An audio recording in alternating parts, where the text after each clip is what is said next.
Watch the ride.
Welcome to the Spicy 110 Motorcycle Review Marathon Series. When I review a bike for an extended amount of time, I make several videos. What I'm doing in this series is taking all those videos and putting them back to back so you can watch them in one sitting. If you enjoy the video, hit the like button, subscribe if you are new here, and if you want to help support this channel, please consider supporting me on Patreon, links in the description. Also, if you'd like to see some reviews that don't have multiple videos, just one, check out my Motorcycle Reviews playlist. Enjoy!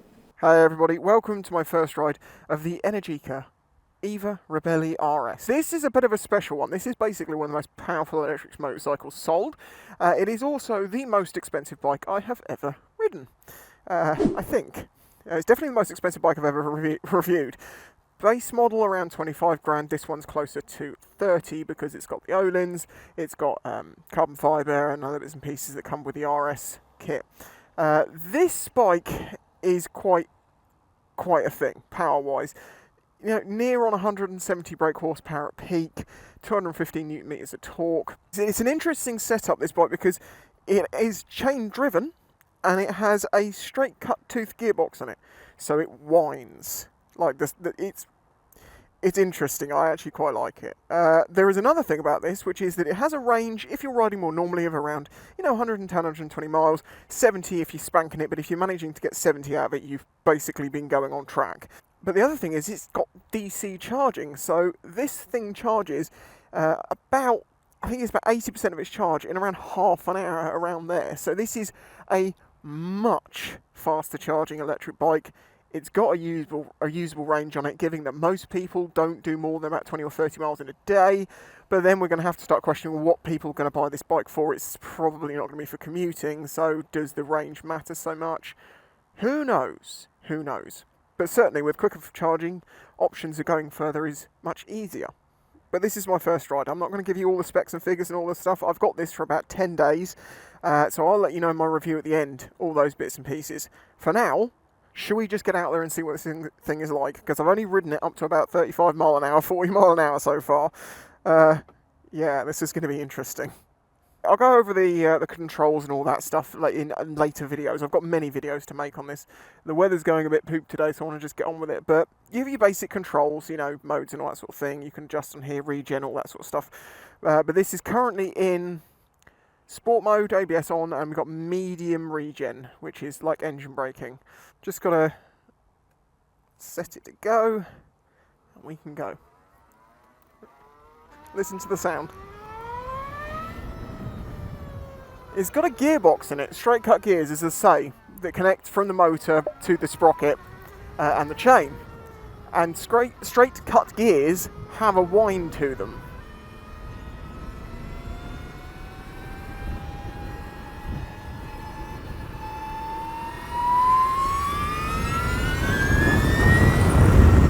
Yeah, boy! Jesus! This is why I love electrics. God damn!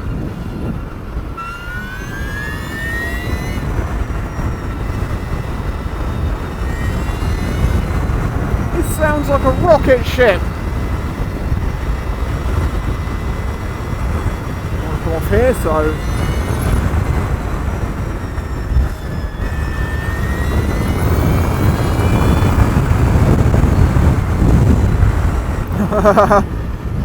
I just looked down and was like, oh, Ooh, okay. Calm it. I'm not even going to get into the debate of electric. I've said my bit on electric bikes. I've talked about hydrogen. I've talked about everything. I've talked about the price of these things.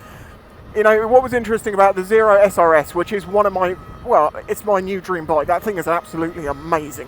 Everyone complained about it being 20 grand, but then when I rode the BMW R18, which, you know, is also a 20 grand or 20 odd grand bike. As it turns out, the SRS, I think you can get a lower one for about 17, but anyway, you know, no one seemed to have a problem with that bike being 20 odd grand.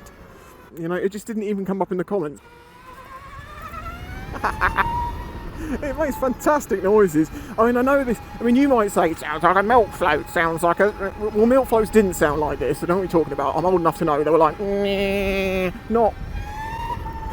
Man, if I had a milk float go, we wouldn't have had half the problems we had back in the 90s. Okay, let's talk about ergonomics and things like that. I am 6'4", as you may well know, and I actually do fit on this bike okay. This does have a sporty seating position, so the pegs are quite high up, and my knees have got a bit of a bend to them, but it's not too excessive.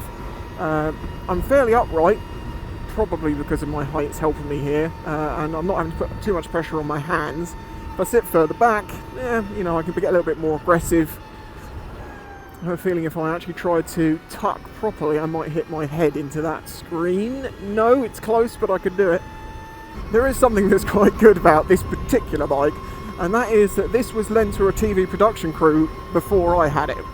And they put some scratches on it, so rather than this being a gleaming, scratchless example, it's got scuffs and marks in places, which are going to get fixed, but thankfully, I don't need to worry about scratching this so much, because they'll be like, nah, I was already on there. They already damaged that panel. Not that I'm about to go and scratch it, but I do have to say, that was, to find out that information before they gave it to me, it was like, okay, yeah, fair, that's actually, I'm quite glad about that.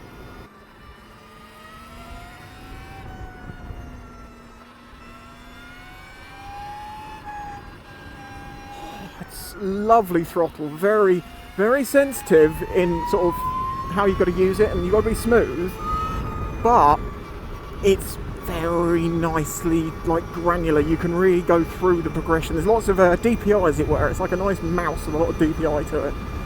Oh no, it says slow, and I can see piles of chippings. Please don't tell me they've had time through COVID to actually ruin the roads. Yes, we haven't been able to empty your bin for 2 weeks, but we can put chippings on the road. Oh, it's just death out on these roads oh god. Thanks for that, mate. Oh, that's not even mud. That is pure poop. That is pure poop. What's interesting is that the sound of this bike has kind of just blended away into the background for me. I'm already used to it making a whine rather than, you know, than any of the other noises you expect from an electric or even a petrol. It's just, it makes that noise when you're going fast, so your brain's like, oh yes, dopamine, this is good, you know, adrenaline, all of these things. It's like the click training, so it doesn't really matter what noise the bike's making, as if it makes that noise when you're going quick, when you hear that, you'll get the same chemicals in your brain releasing and making you feel similar ways. But humans aren't nearly as complicated as we like to think. We are so easily affected by stuff. Like click training a dog works on a human. It is quite good that I've got this for a few days, obviously, because if the weather stops me, at least I've got some extra days to make up for it. But also I'm going to have plenty of time to do things like play with the modes and stuff. I could do that with the Zero, and I set that up the way I liked it with the app. It was called the Spicy mode. There is an app for this one, but thankfully you can actually do, as I say, most of the adjustments, or all the ones you're going to want to do really, on the bike. You can even do it while you're going, I think. Probably have to close throttle in between to get it to enable, but yeah, you can do that. It is the horse test. Hopefully it won't freak this horse out. Normally these sorts of horses are actually pretty good on the roads, you know, they're trained, they know what they're doing, they don't get freaked out. You could say thank you, but fine. It's fine.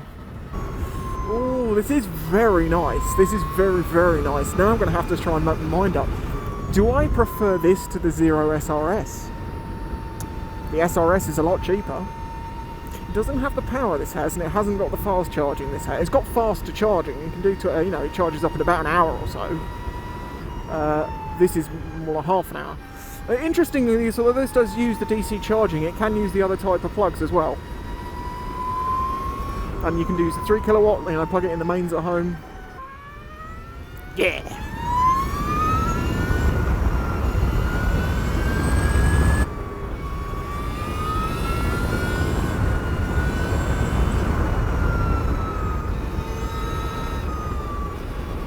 Oh, so you're on the corner, here we go.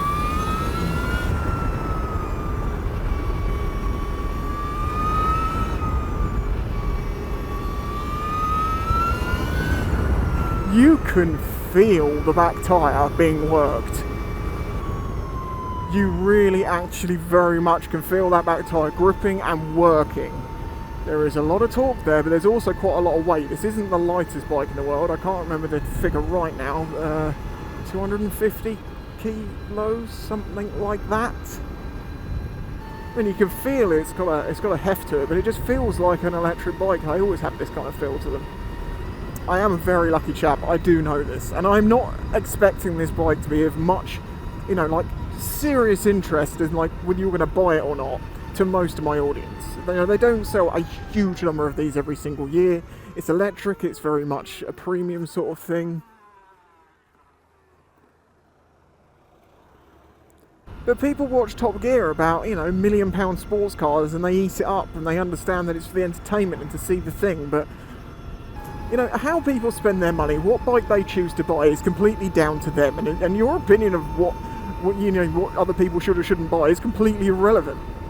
I only give my opinion of what I think of this. I don't tell anyone they should go and buy one, and that's my job, sort of. And what I mean by that, in ways, is for the cost of that, I could get an X, Y, and Z. Yes, you probably could, but you can't get one of these unless you pay that price. So that's that. Not saying it's better, not saying anything like that. I'm just saying, if you want an Energica Eva Ribelle RS, well, you're going to need some pretty deep pockets, and that's just what it is. But then if you want a solid gold toilet, you're also going to need that. That's not entirely true. I was given a 3D printed one. I do own a golden toilet. It's very small, not made of gold, but it is golden colour, so Honestly, man, people are too serious. This is about fun. It's about getting on two wheels, something new, something exciting, and just fricking ripping your arms off. Whoa! Sensible now, sensible, be a sensible chap here.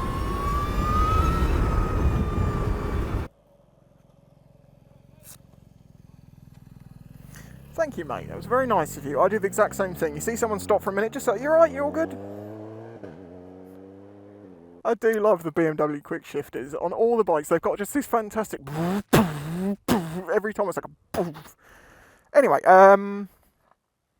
is this going to work?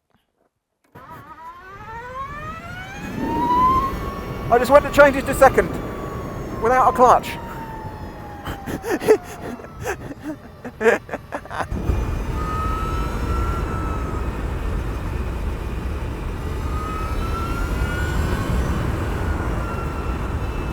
There you go, exactly what I was talking about. Be careful, because death on a stick. Could you even imagine?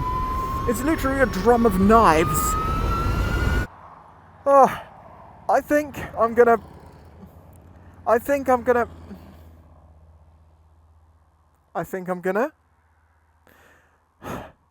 leave this one here. That explains a lot for the first ride. It's all about emotions anyway. This thing feels every little bit of what it is. It's an Italian sports bike, electric. It's a new thing, and my God, is it good. It's fantastically fun. I haven't got any complaints as yet. Comfort is not, through the roof, but then it's the type of the bike that it is. I'm buzzing from riding this. This is absolutely mental fun. Right, if you've enjoyed this video, please do remember to hit that like button. Subscribe if you are new here. I'm very close to 100k now. And if you want to help support this channel, and this is how this channel is possible, through the help of the patrons, and it's how I give honest reviews and answers, because I'm not beholden to any company, and you don't see Raid Shadow Legends and all those sorts of ads. $1 a month on Patreon, and it's 0.3% of my audience currently who are making this channel possible. So if you want to become part of that 0.3, or maybe even try and switch it up to 0.4, please do consider following the links in the description and doing that. There's lots of benefits. So at the bottom here. Anyway, yeah, till the next one. Awesome. English Electric, thank you very, very, very, very much for trusting me with this. Although, as I say, the production company's already scratched it, wasn't me. I'm not even joking out. Scratches. Oh! They scratched the carbon. Sacrilege.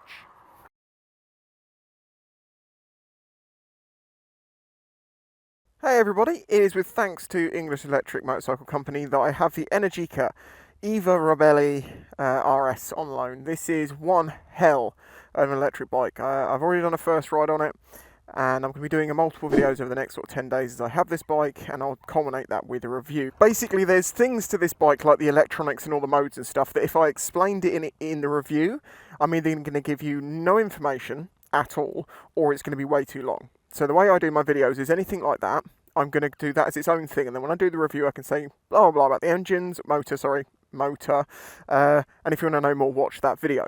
Today's video, as I say, is going to be about the electronics on this bike. Because this is an electric bike, and because you can change the power and the regen capabilities of this bike, it is very much like having a switch that goes single cylinder, V-twin, triple, inline 4, you know, because you can choose everything in there. If you don't know about the different types of engines, I have a video talking about the different types of engines. The long and the short of it is this: the more cylinders you have, the higher the bike is going to rev, and generally the less engine braking you're going to have. So a single cylinder doesn't rev much but gets a ton of engine braking. An inline 4 revs to the moon, but it doesn't get that much engine braking. That is a generalisation and is not always true, but generally it is. Okay, let's go and find a bit of shade so you can see the screen better. And then you'll also understand what I'm going to be changing as I go through the different modes. There is a switch on the back here, which is your mode switch, and if I press that once, on the left-hand side, which I adjust with the mode button by clicking left, you see it goes through the different modes. We've got Eco, Urban, Rain and Sport. And then you select it with the button. That then brings you over to the middle one, which gives you ABS, and as you can see here I can select between ABS on and off. Obviously I want that on, so you click to get it on, so pressing the button on the back again. The right hand stick round robins through the regen, which is between off, low, which is kind of like a inline 4, medium, which is kind of like a big V twin, and high, which I'm told is, well, it's not like any motorcycle that exists. It's one of those systems that basically when the throttle is on, you're going, and when you take it off, it starts braking. So it's all, you don't really use the brakes much in that mode. I've never really ridden electric like that, and that's going to be the interesting one to try out. Press and hold it. There we go. That's taken us to the other menu, which is to do with traction control. Now, obviously, we can turn traction control off entirely in the middle there, or we can choose between levels 1 to 6. This is the kill switch, which works in an off, neutral and on position. But you can see it says pull the brake in. So in the neutral middle position, nothing's going to happen still. See, nothing happens. But, and if you try and press this alone, nothing happens. If you press do this to that, and then that comes on. So that's now the bike armed, so you can ride it. So that's one thing to know. Also, to use the cruise control on this is the cruise control button. You have to be at the speed you want, press this button to set it. Then if you want to up or down the speed with a nudge, you press and hold the set button and nudge left for down and up for faster. The positioning of this button with your hand, if you can see, you can't reach. So you kind of have to do this half-handed, or even what I've been doing is setting my left hand. It's far easier. As with all cruise control systems, touching the throttle, getting on the brakes, stuff like that, deactivates it. For the headlights, it's push the switch forward for full beam, middle is normal, and pull back is your flasher. Indicators. Now I will say, today I had some problems where it said left indicator fault, and the indicator stopped working, and then it came back again, and then it went away again, and then it came back again. Could be a loose connection to do with the fact that this bike has had somewhat of a pretty hard tumble in the back of a van. Yeah, TV cruise, what can you say? This is showing a hazard light underneath the indicators, but I, for the life of me, don't know how to press and hold it.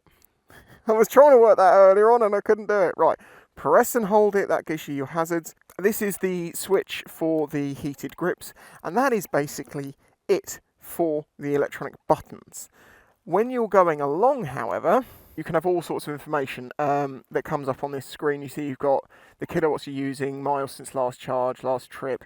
You've got traction control settings down here, the temperature of the bike. You've got the power reserves here. Then click across again. See, it gives you a graph of your kilowatt usage, miles. There is so much information on that, you could not read that while you were going. The mode that we are currently in, or the one that I've been riding in, is, as you can see, Sport, ABS on, and with the regen on low. So what I'm going to do is I'm going to put it into off, and we're going to try it there. Now here's a little trick, because this is electric and it weighs 260 kilos. Press and hold the button while holding the front brake, and it says, look behind. Yes, this has reverse too. I've ridden one other electric bike with reverse, and I have to say, on that one it didn't make much sense. On this thing, when I tried to push it backwards, up something, it was impossible. It weighs an absolute ton. Right, then you press it again, and it gives you slow movement forward.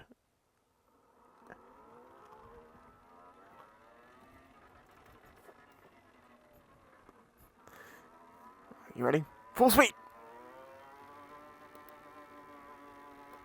I have to say, for 30 grand, this doesn't seem that fast. There we go. Whoa, it's faster now! Okay, that is weird.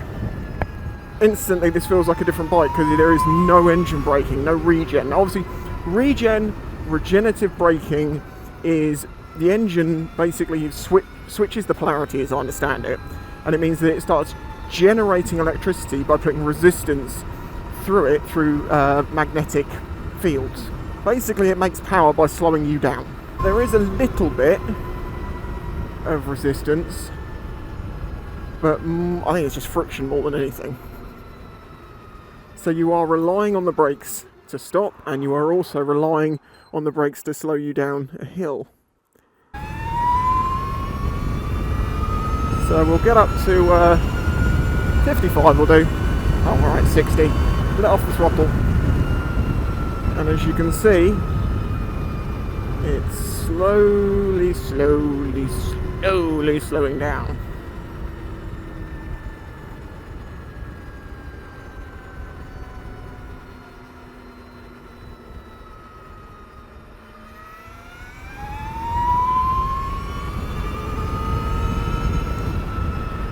Now, there's not necessarily any advantage or benefit to this when it comes to performance, as in like how you ride the bike, because some people prefer to have loads of engine braking and some people don't. It's just about your riding style. I would say that a medium amount is probably the best thing. As with all things, the middle ground tends to be the best place. Can I change this on the fly? Yes, I can. So low. Okay, so now we have a low amount of regen. And you can see that's coming down quite a lot faster now.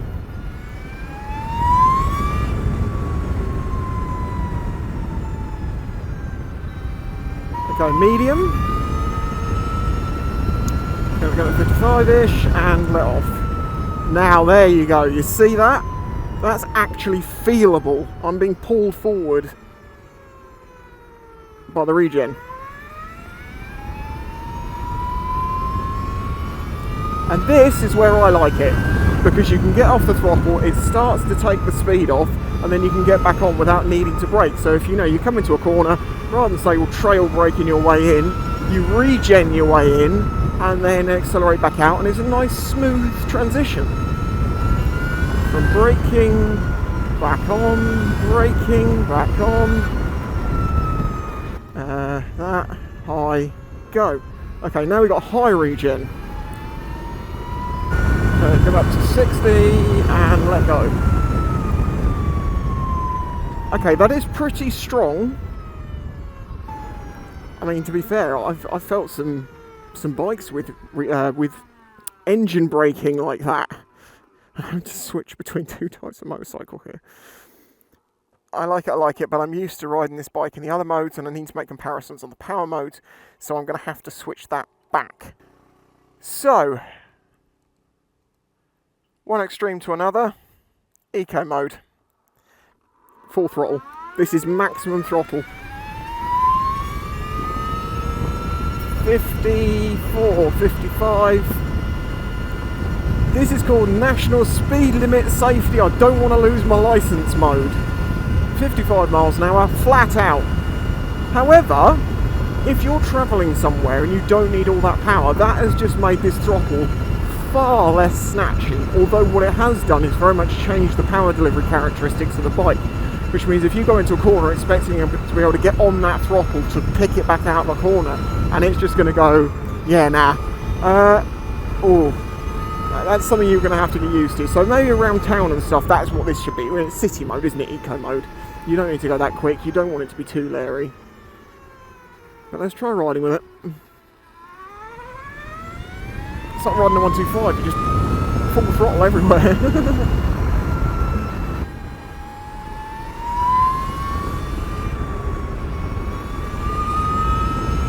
Yeah, see there, I just wanted it to pull more and it stopped. But, if you remember, it's like a different bike when it's in this mode. So actually, it's kind of like the regen allows you to select how many cylinders of an equivalent engine you'd like. And then the power mode side changes the CC of the engine. Because on the bottom end this feels like a 125 and at the top end it feels like 1,000. Okay, not up to the maximum speeds that thousands do. You know, this gives up around 125, I believe, but my god does it get there quick. 0 to 60 on this bike is a claimed 2.6 seconds. Okay, so basically eco mode makes it feel like a 125. You may have noticed the screen is changing on its own. Or should we give you the... Oh, that was an indicator. That's something actually. It's quite easy to knock the indicator or the mode button instead of the other one. But yeah, you're going to get used to that in time. To be fair, this is actually still quite fun. Because you don't have much power, so it's just line it up, open it up, line it up, open it up. Which is basically what you do anyway, you just twist more. Oh no, there's something to it, it's kind of funny. I could ride this bike like this, to be fair, if I had to get somewhere and I wanted to get a lot of miles out of it. Enough of eco. Let's go to... Oh no, so there's eco and urban. So this is the city mode. Okay, that doesn't fit on... Hang on, let it put the new map on. It might have been because the throttle's still open. Yeah, there's... Yeah, okay, that was it. It's definitely a bit more poke there now. Okay, what's the big difference now?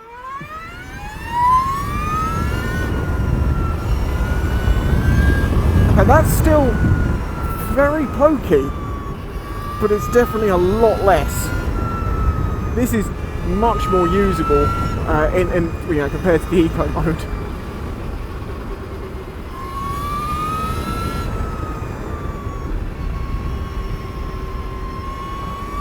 I don't know how the power's going to come in though. I've got to get used to it. Yeah, there's definitely got some boost there. Boost! But the question is, why does rain come between urban and sport? Okay, now we're in rain mode.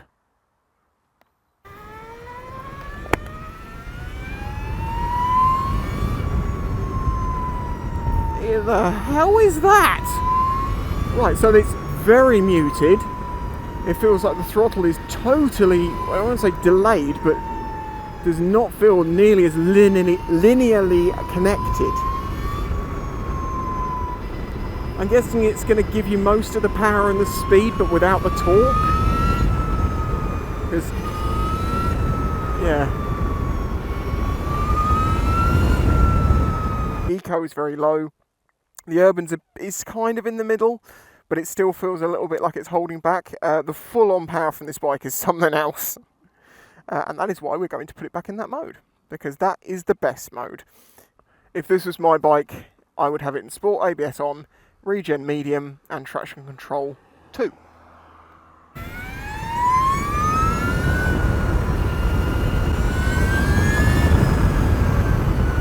You just have to understand that you've got an absolute shed ton of power under your right hand and a mammoth amount of torque, and it's fine.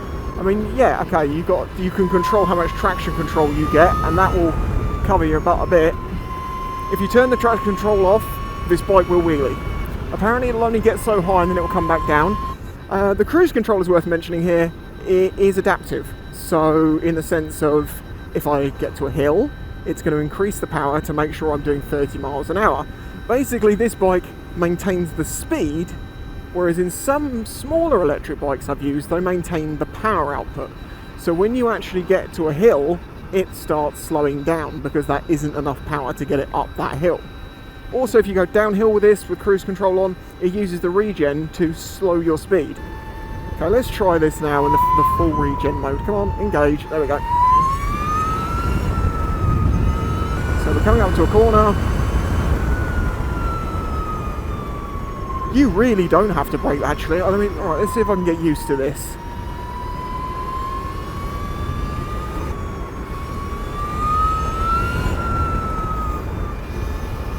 Oh no. Oh! That's good. That's no brakes. Okay, I'm starting to get used to this high regen mode. So this in theory gets you more miles, obviously, because it's much more aggressive. Although the question is, does it slowing you down over the distance more aggressively equal more power back versus losing more distance between what you get back and what it takes away in actually, but you know, this is that, you could never get a regen system to the point that it would just ride itself, because then you've got a perpetual motion machine, and that's just not a thing. Okay, should we call this one an end here, because it's probably overly long already. But that explains the different modes on this bike and the different regens and how it really can make it feel like a load of different types of engines from different, you know, combustion engine bikes, but in an electric.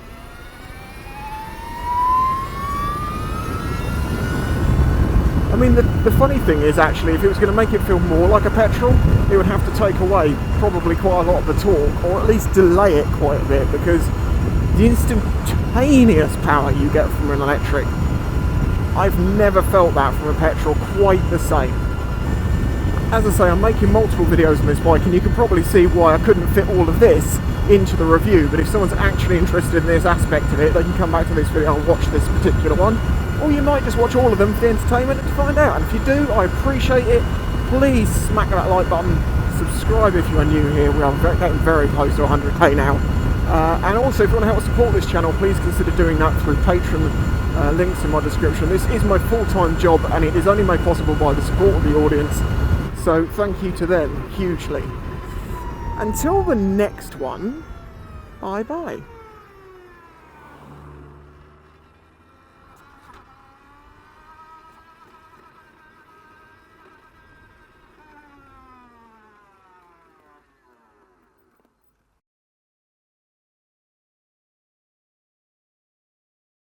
Hey everybody, it's with thanks to English Electric Motor Co that I have the Energica Eva Ribelle RS electric motorcycle on loan to make some videos and reviews and stuff. I've already done a first ride, and I've also done a video testing out the different modes on this bike, because it's kind of like you can switch between like a 125cc up to like 1000cc performance and change the characteristics of that through like the way the engine braking is to feel like anything from like a single cylinder up to an inline 4. It's quite bizarre how you can tune it that way. But yeah, so if you want to see that, watch that video.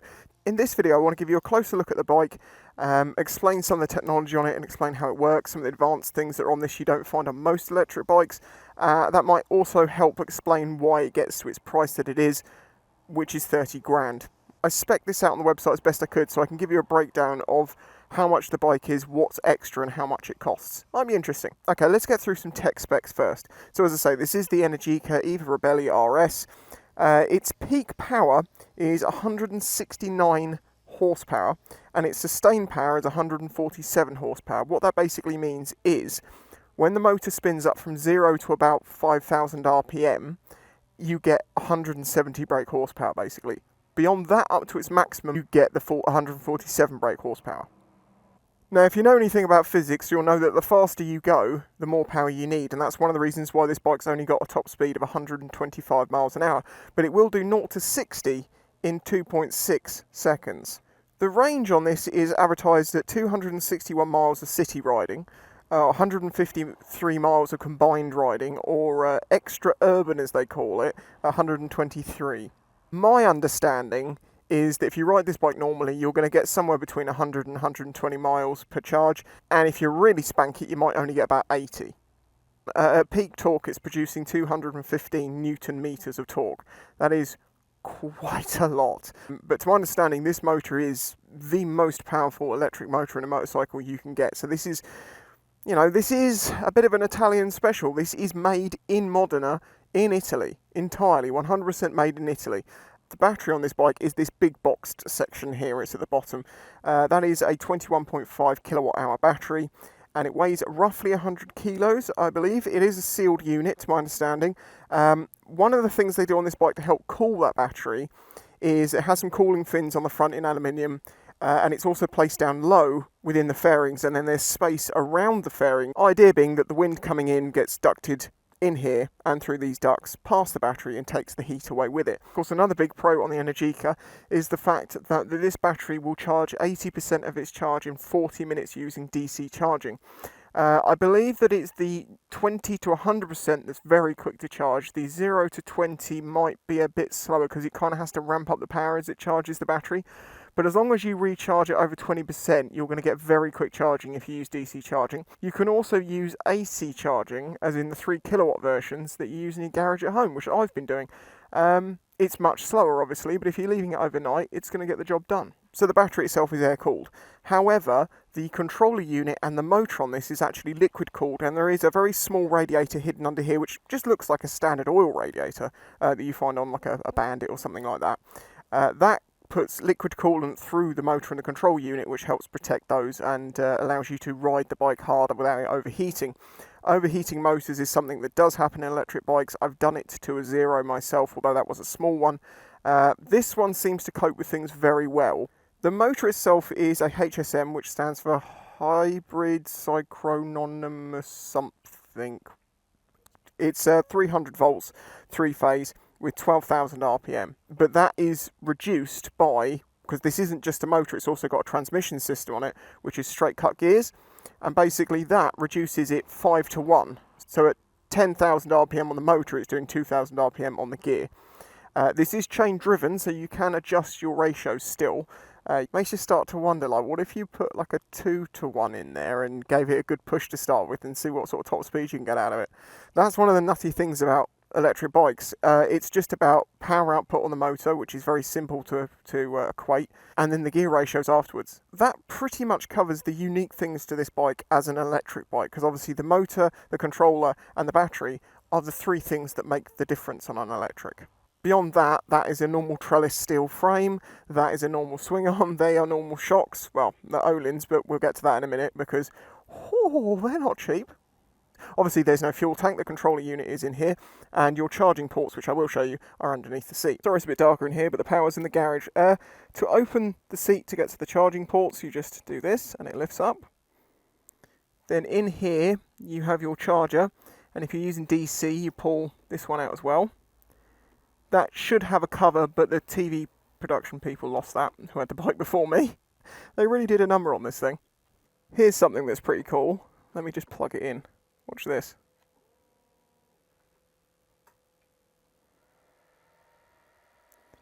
That's your charging indicator. I think this actually does represent how much it's charging. However, I don't want it to charge because I'm currently doing a range test. As it should be with all electric vehicles, the chargers get locked in. So to remove it, you just got to turn the ignition on, and then it lets it go. Now, should we get to the bit you probably want to know about, which is how does this bike cost 30 grand? This is going on the current prices on the website, which appear to be in euros, which I've converted into pounds.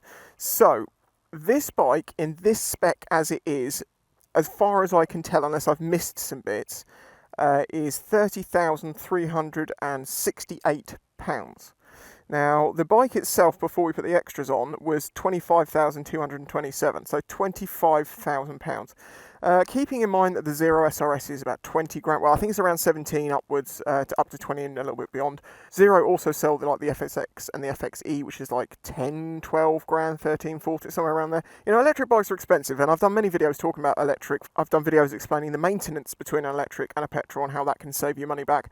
I've also talked about why they're so expensive, because it's such a new technology, and people want to compare it to an old technology of petrol, and it's like, why would something developed over the past 100 years and may have not changed in the past, 15, 20 that much inside the engine, because companies just tend to tweak on old designs. I'm not saying that all of them are, they obviously have new things, but this, pretty much as far as I'm concerned, is the ultimate electric bike. Okay, the Ergo actually does 150 rather than 125, but I mean, this bike, it does perform for its money. But if you compare this performance pound for mile an hour or something like that, to a conventional petrol engine, 1000cc something, sure, that thing's going to come out so much cheaper on purchase.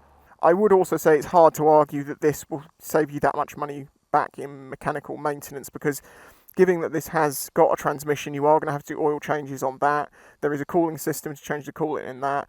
And obviously batteries and motors and stuff, they have inherent lifespans, but they're actually a lot better than most people talk about, but whatever. As I say, I've been over this. I'm not going to get into that here. As I say, I've done my best to work out what this bike has got on it, from interpreting what I can see on the website, and I've converted these into pounds rather than the euros that you'll see on the site. So let's go through it. I think this frame has been painted the matte black, and that is at an extra cost of £584. This has obviously got the Öhlins front suspension and rear suspension, and that kit will cost you £2,636. That's Öhlins for you. I know my DR, if I wanted to get a set of Öhlins forks for that, for just the forks, it was £2 grand. So that hasn't really got any reflection of the fact this is electric. They just cost that. They are very nice though, I will say. Although I will also say this, I think for a 30 grand bike, the fact that these aren't electronically adjusted, I know it would change the look slightly, but I just feel like if you could, with the fact that you can change the engine modes, you can change the regen, you can change all of these sorts of things, I kind of feel like the suspension should be adaptable as well. That's kind of the future, isn't it? The idea of getting on a bike and tuning it into whatever you want it to be. Sleek carbon fibre mudguard and hugger, I think it's this one in here, that is carbon fibre, £298. Sleek carbon fibre front mudguard, this one, £339, and this one's scratched to bits, because yeah, this bike's actually got some fairing damage on the other side from a TV crew doing some things to it.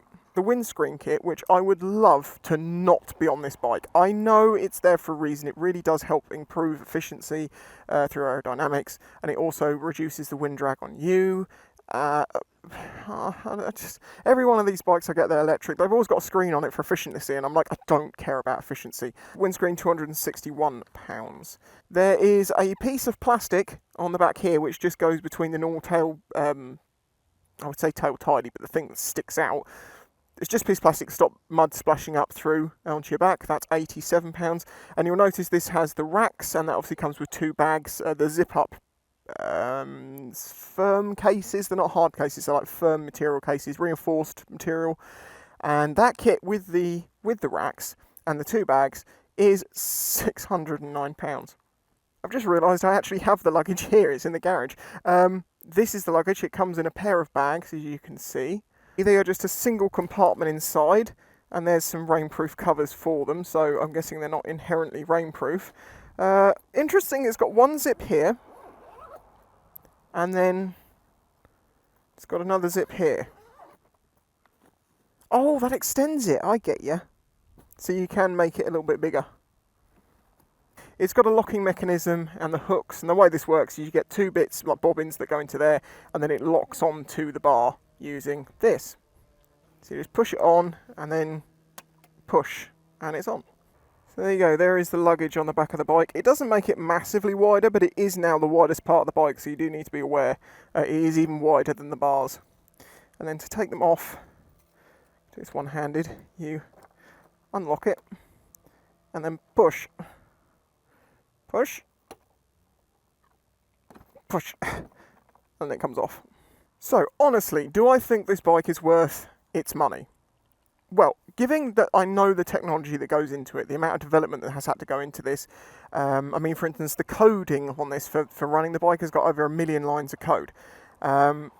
It's a complex thing. It's covered in carbon fibre. It's made in Italy. 25 grand? Yeah, I can see that. It's expensive, and it's definitely not, you're not going to say, well, that's a value for my money type thing. This is, well, look what comes out of modern anomaly. Ferraris.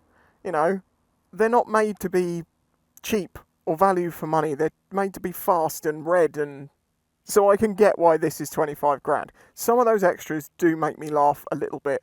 £609 for 2 bags and 2 racks seems a lot to me, but I've seen a lot of that. I'm blown away by how much luggage costs on things. You've got the big Brembo kit on this. That's not cheap. Carbon fibre, that's not cheap. You've got the Olins, that's an optional extra anyway, so that's one of the reasons that it's so expensive. The headstock is quite clearly machined from billet aluminium or steel. It's machined from billet stuff. The frame is a bent trellis design, and I imagine that might well be hand welded because they don't produce that many of these bikes. I don't know if they've got machines to do that, but whatever. So beyond brakes, wheels, suspension, frame, and some plastics and stuff, and then obviously this big carbon fibre panel on the side and all those sorts of things, all that's left is the battery, the motor, and the controller unit, and that's where all the technology and the money generally is with these things. Batteries are not cheap. They're normally about 1/3 the price of the bike. I do not know the price to replace the battery in this, unfortunately. The motor obviously also is being highly, highly developed. That is currently the most powerful electric motor in an electric bike, so you can kind of see why there's a premium that comes with that. It's not just a motor as well, it's got the transmission on it, the straight cut gear transmission, so that's going to add more to the machining costs. And then the controller unit, as I say, well, that's just electronics, but that too can be quite expensive. And then you've got all the programming that goes into that. This is a very clever bike. It does do things like, I didn't realise this until I did a lot more reading up. The rain mode, one of the things it does in that is I noticed it didn't seem to have much torque. Well, what it will also do is it basically has EABS or something, and it basically tests the traction on the road to know how much regen it can expect to get grip for. So it won't, lock up the rear in the wet by just dumbly going regen time.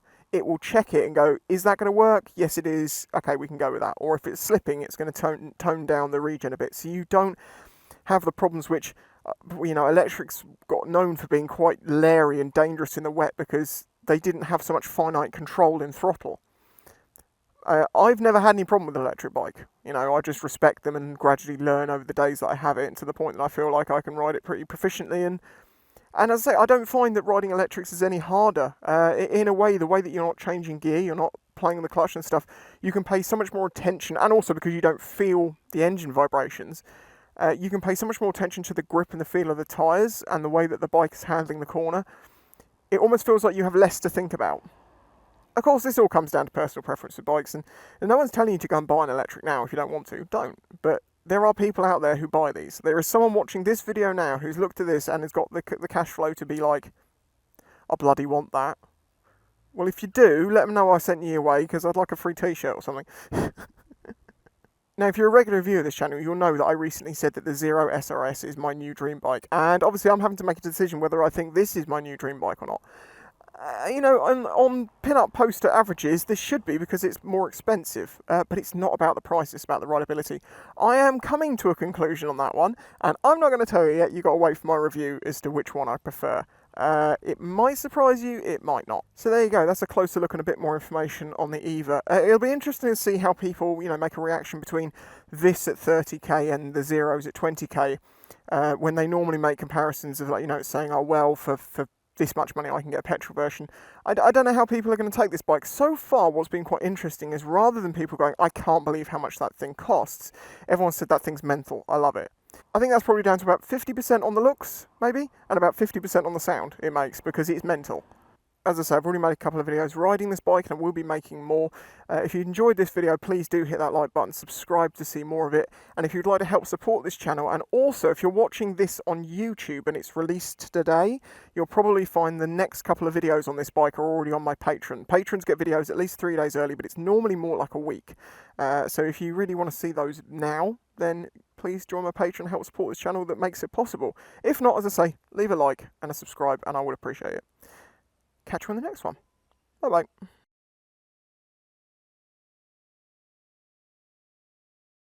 Hey everybody, I am still on the Energica Eva Ribelle RS electric motorcycle that I've got on loan from English Electric Motor Co. I've done a few videos on this already that you may have seen. Today's video is going to be talking more about range and charging. Now I'm going to put on the screen here the suggested ranges they give. But a general ballpark that I was given was if you absolutely spank this bike, you'll get about 70 miles out of it. And if you go a bit more normal, you're going to get somewhere between 100 and 120. When I say normal, I mean riding it like any bike. Unlike in the past where I try and run a battery out in a single day, this is actually getting ranges that are like, there's a bit of a push to do that in a single day with mixed riding. You know, I can spank it everywhere, sure. And do it quite quickly, but that's not going to give you a great idea of what you're actually going to get. So what I've been doing is sort of mixed riding over the past 2 days. I haven't charged the bike. I'm currently sat at 99 miles done, 31% battery remaining, and 33 miles left in estimated range.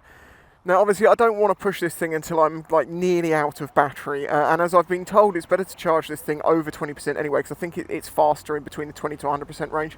So I'm basically going to ride it around a bit more, see what it says when we get down to about 20%, get to a charging station, try the DC charging on this because it's supposed to be able to charge it in about 40 minutes. I've found so far that these estimated, ranges on these electric bikes are damned accurate. As long as you keep riding in the same style and you don't suddenly change from doing, going around town at 30, 40 and then straight onto a 70-mile-an-hour road, as long as you keep the riding consistent, you shouldn't have any problems with that range being inaccurate. Now, if you've watched my previous videos or you know about this bike has got a pretty hefty price tag with it. There is no denying that. And for that reason, I'm not sure whether range is as important. And my thinking behind that is, someone who buys this is probably buying it as a bit of a toy. Not sure if they're going to be using it for, for long distance touring or anything like that.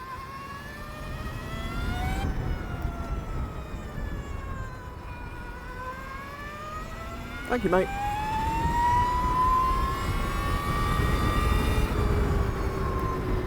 It is a joy to ride this thing. Now, as I've discovered over the past couple of days, because I've been doing lots of riding, I haven't filmed all the riding obviously because I really want to get miles on this, want to experience it. Some of that I want to do sort of, in my own time. Someone was asking me, what is this like on the motorway? Well, this is 70 miles an hour.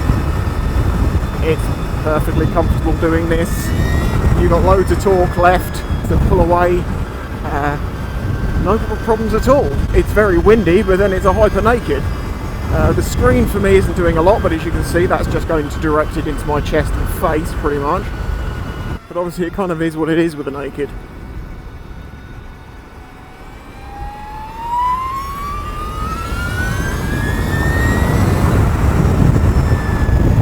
We've reached 102 miles covered, 25 miles remaining, 29% of battery, which is going to put us at around, 125 miles out of a single charge, which is bang in line with what I would expect for what I've been doing. It's a mix of everything.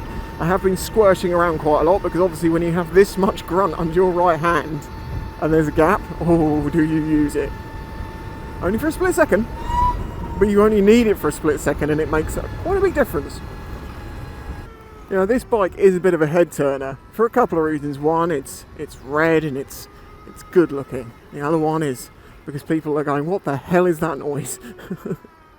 On the zeros and stuff, people look, but because of this straight cut tooth gear, transmission this has got on this, so it whines, people hear it from a mile off, and maybe that's the solution to electric motorcycles and no noise. Give them all a straight cut tooth transmission. Sure, it means you've got to change the oil in that occasionally.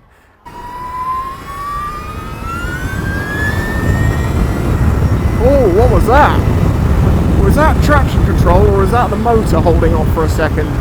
That went, I got all sort of like, you know, prepared for the acceleration G-force, and then it cut, and then it came back again. I've just done another loop. One of the surprising things about this bike, given that it weighs 260 kilos, is just how flickable it is. You do sort of counterlean a little bit more, but it's not difficult to ride, and I'm sure that's down to the fact that most of the weight is really low down, although the battery does extend, you know, quite a way up the bike, but I assume that the majority of the weight is on the lower half of the bike. Okay, we've done 105 miles on the nose, we have 26% of the battery remaining, and it's given an estimated range of 26 miles. Yes, that's increased. That is because he's been going, okay, yeah, you're doing some fast bits, you're doing some slow bits, yeah, well, you can get about 26 miles on that. It's like, it's pretty quick how it adjusts to what you're currently doing. So if you say you've got 26 miles here, if you jump onto a 70 mile an hour road, it's going to quickly go, oh, you haven't got that now, and let you know. Right, let's head towards the charger, because we're getting down to a point that I'm quite happy to say, yeah, I believe what they say. You know, and even if I do push this thing down to a very, very low level, all I'm doing is giving you a one case scenario without a lot of detail of exactly what roads I went on.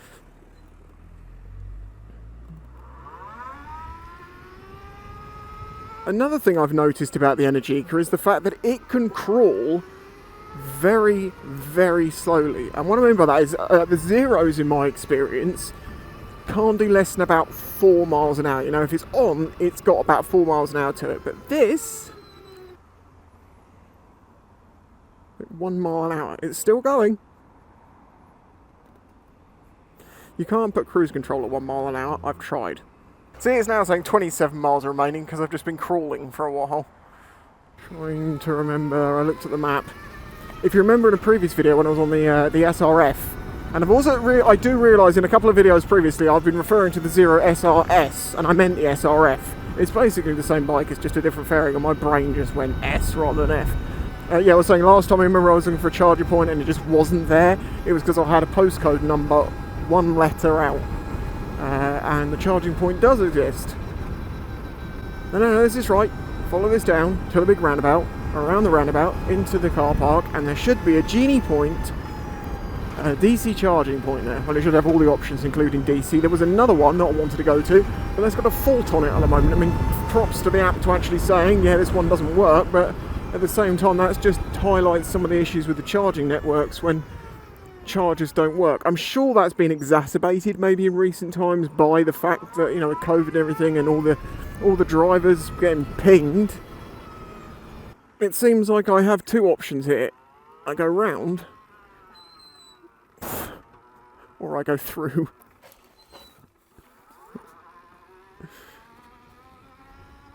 Where is it? There it is! Okay, what were our final stats? Okay, we're up to 107 miles.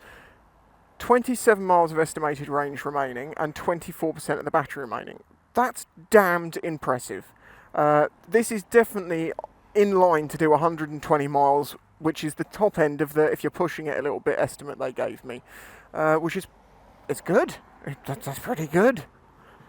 I mean, obviously it kind of should be for the price of this bike. If I haven't mentioned that and you haven't seen a previous video, this bike is 25 grand. Well, the base one is. This actual one's 30. So how do you charge this thing? Well, you put the key in under here, this pops up. And then you have your charger point here for your, you know, like you can use the 3 kilowatt charger at home. And I think you can even use the like 22 kilowatt versions, but this has got DC. For up to 50 kilowatts. I believe that's what it can supply. I don't know what this actually charges at, but yeah. So, we need to make sure we've got one of those plugs, which we should do. No, yes. That's the one we want. So what you do... Now, I've previously set up the Genie Point app on my phone. It was an easy process, only took about an hour. However, start a charge, where are we?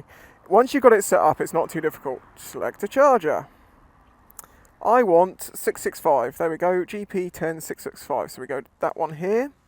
Then we say, what connector do you want? We want 50 kilowatt DC CCS. And we say, connector 2, charge now. Click to start charging. So we take this. We hope the cable's long enough. Which it barely is. Yeah, plug it in. Like that. Click to start charging. Click to start charging. Connecting. DC fast charge initialization. Why have we got a...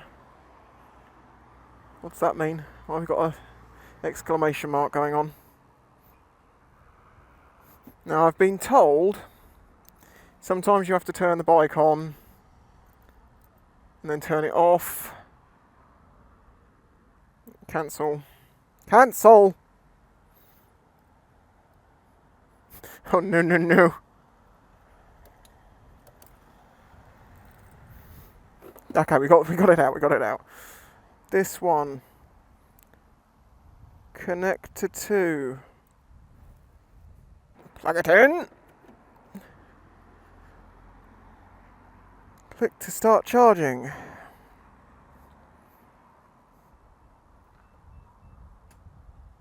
Oh, something just clicked. I don't believe I can take this out now. There we go! DC fast charge, 9 kilowatts, 8 kilowatts. Estimated time left, 58 minutes to 80%. Are you going to increase the power over time? Now obviously you can put the steering lock and everything on. This stays up, there's nothing you can do about that. The charger gets locked in by the bike until you put the key back in, so no one can unplug this. It's kind of locked into it at this point. After about 15 minutes of me sitting here, I suddenly remembered that on the switch here, you can adjust how many amps it's charging by. See, it says set 75 amps now, where it said 30. It's now charging at 22 kilowatts, which means it's down to 17 minutes. Why didn't I realise this until just now? I'm just sat here like, huh? Why is it saying that long? It shouldn't say that long. It was charging at literally less than half of what it should have been. I'll show you. So we can turn this down to 5 amp charging, and it adjusts everything, and it's like, well, that's going to take you 3 hours, 26 minutes, 4 hours, blah, blah, blah, blah. That stopped whining. Or we just crank it up to, well, crank it up and rip the knob off, so 75 amps. Brings it up to 22 kilowatts, 75 amps, and say 16 minutes. You do have to obviously put the key in the ignition to do that, so no one can come up to your bike while it's charging and just turn it down so it doesn't charge for you.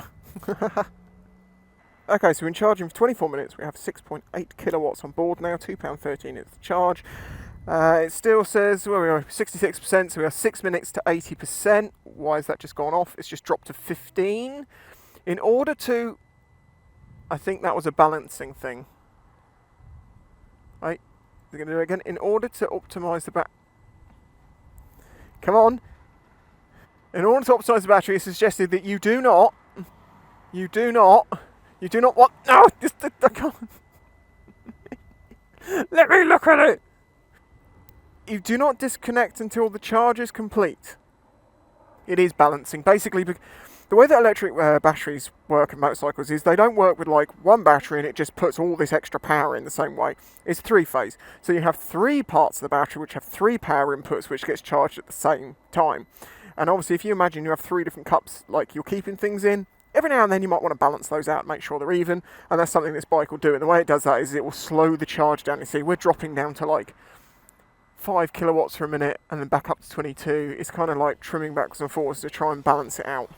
You know, it does show that we are really progressing quite quickly here, because this DC charging has already put filling one of these bikes into a sort of usable category.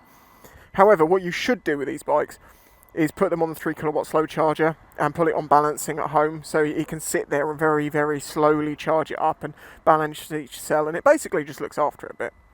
Which is obviously no big deal. You just plug it in, put it in the mode and close your garage door. Assuming you have a garage door, and if you don't, this is where the problem comes for a lot of people who are saying right now, yeah, this is all very well and good, but I don't have this outside my house, and I don't want to have to sit there for 40 minutes. And yeah, these are all issues that are going to have to get solved in the future. I don't know what the options, the serious answer to these things is.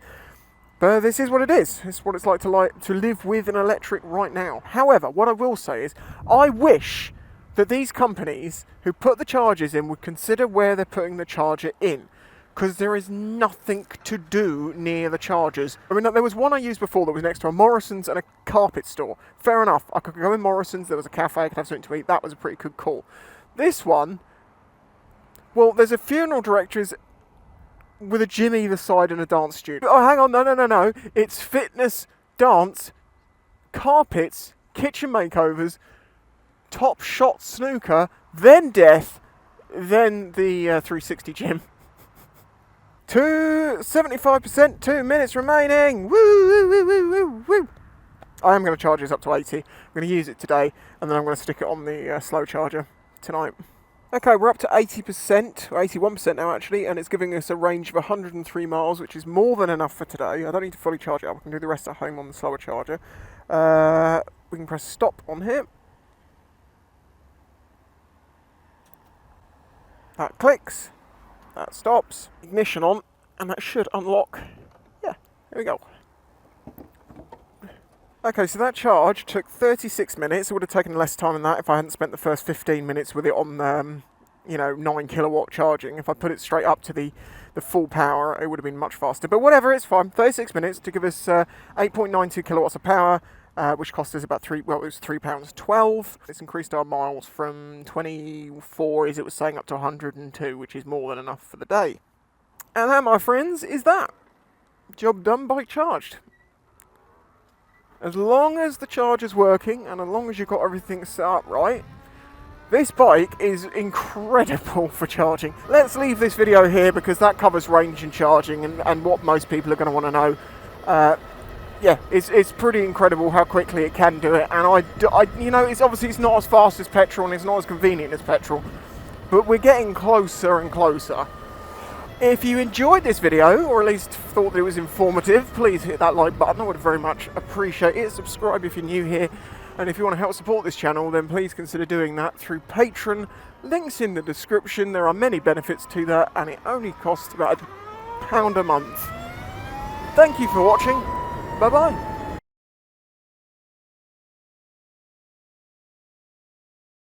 Hey everybody, and welcome to my review of the Energica Eva Ribelle RS.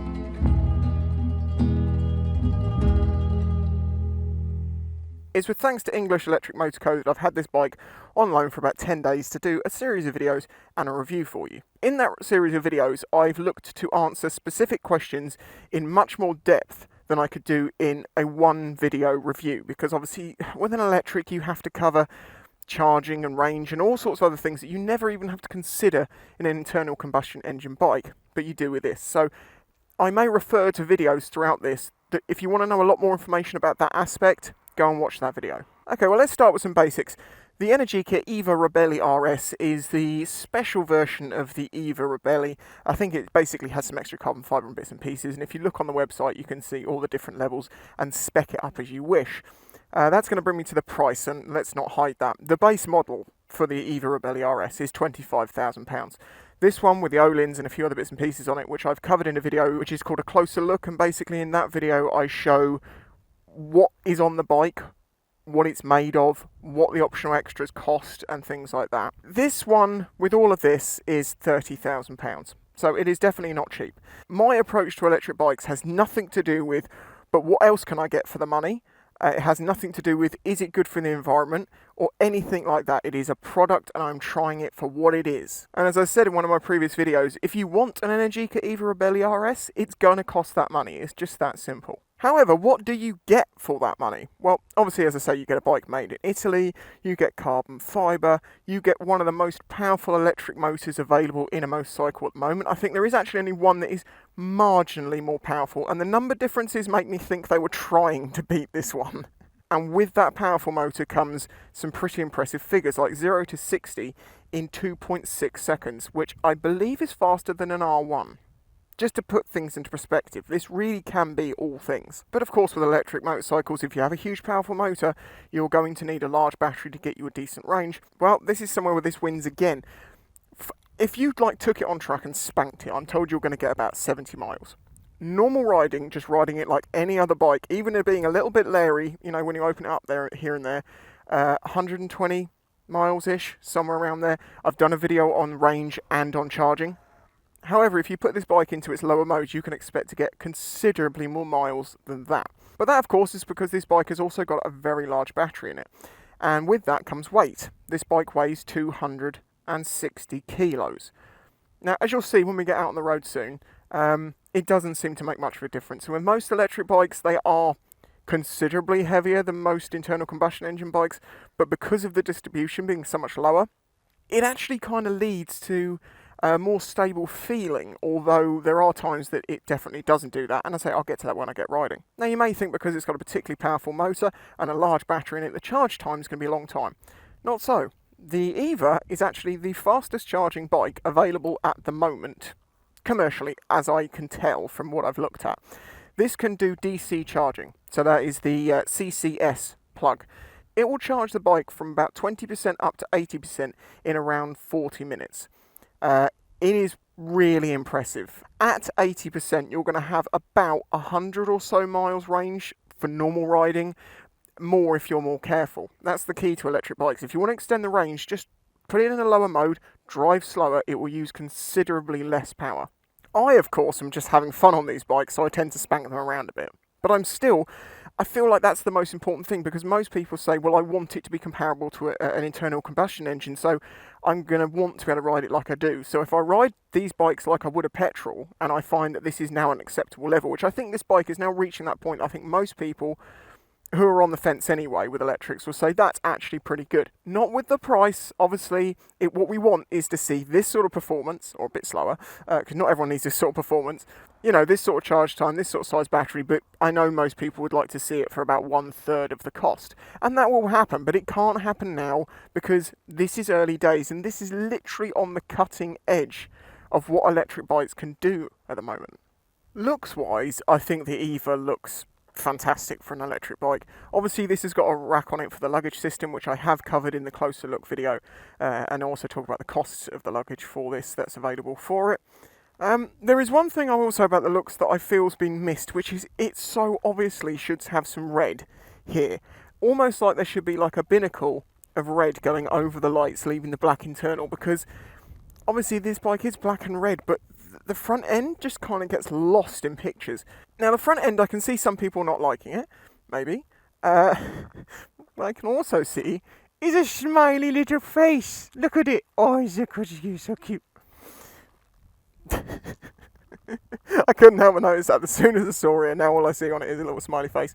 Proudly made in Modena. Now, as I say, if you want to know more about the charging and all those sorts of things and range, watch that video. However, just to show you here, the way you charge this bike is you open this, and in here you have that is the Type 2 charger for AC charging, if you wish to do that, or your 3 kilowatts at home. But you pull this one out and you can do your DC charging. There should be another rubber cover, but the TV production company that had this before me lost it, as well as dropping one of these into another one of these. You can see there is some damage on this one, but it did take it quite well. This is a plastic cover, and although it's scratched quite badly, it's not cracked or anything like that. The carbon fiber's been scratched at the front, which is obviously sacrilege. And this side panel's got quite a lot of chipping out of it, and a piece missing here. But, I mean, it's not too bad considering, but I'm sure they'll get that fixed. It's just they didn't have time to do it between me getting the bike because it was all arranged. In the modes video, I cover the controls, but basically it's quite simple. Obviously, you have your throttle. You have a button for cruise control here, which its position is a bit weird because when you're riding along, you have to press that at the speed you want it to start. But obviously, that's a bit difficult to do it like this. But so what I end up doing is coming across and pressing with this hand. If you then press and hold the set button and click right, it will go up 1 mile an hour. Click down, it'll go down 1 mile an hour. You can accelerate up. So say you set it at 30, you can accelerate off to whatever speed to overtake someone, let go of the throttle, and it will drop back down gradually to 30 miles an hour. And it will stop if you touch the brake, like most other bikes with cruise control. There is a heated grip switch here if you have the heated grips, which this bike doesn't have. High beam, low beam, pass light, everything pretty normal here. Your indicators and hazard light combined, you just press that for 2 seconds and the hazard lights come on. Talking of lights, in an earlier video you did see me mention I had an issue where this basically said there was a fault with the indicator and the indicators just stopped working. I turned the bike off, turned it back on, and it seemed to come back. I think I solved that. I think it was just a loose connection on one side, probably related to this being knocked over, but it was quite good that it instantly said to me, instead of it just flashing double the speed, it said, warning, indicator failure. This is like the kill switch, but it's also like the go switch, but it also selects slow forward and reverse, because yes, this bike has got a slow forward and reverse. It's called a parking mode, just so you basically don't wang the throttle open and go flying into something. It gives you more finite control. Is it needed? No, but it is handy to have the reverse. We have a TFT screen on this bike, which I've shown more in that other video also.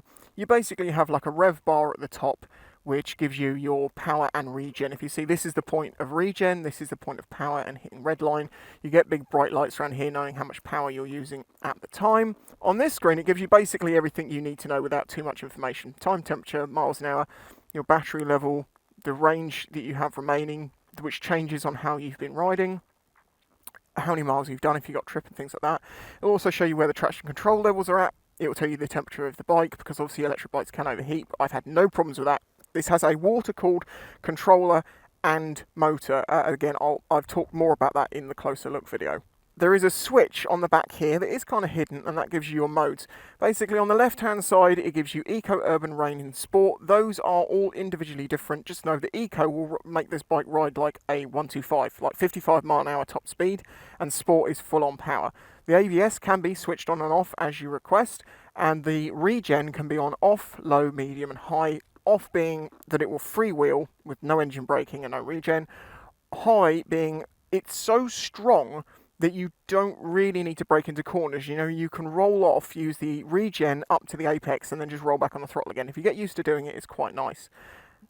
Now, if you press the same button for 2 seconds, you're going to get the traction control options, which gives you levels 1 to 6 and on and off. If you turn the traction control off on this bike, it will wheelie. It is expensive, but you do get some top trump things with it, like the fastest charging you can get currently, 0 to 60 in 2.6 seconds, which is going to beat pretty much any 1000 out there, normal 1000. And of course, it's going to run out of ideas, this bike, at around 125 miles an hour, whereas the petrols, are going to go up to 200, basically. But in today's roads, what's more usable? And on that note, let's get out there. Right, first things first, well, I'll show you how you start this bike. You hold the brake, hold the switch, and it says go, and now we can go, as you can see. If you press and hold that again, it says look behind, and you can reverse. There is a log behind me, so I can't go too far backwards. It'll do about 3 miles an hour backwards. Press and hold it again. It will go back to the other one. Sorry, what I meant to say was press it once, and it goes to slow movement, which is slow forward, and this is it. So you can see this is a parking mode. However, put it in its go mode. Oh, and it's a little bit quicker. And you may also notice the noise.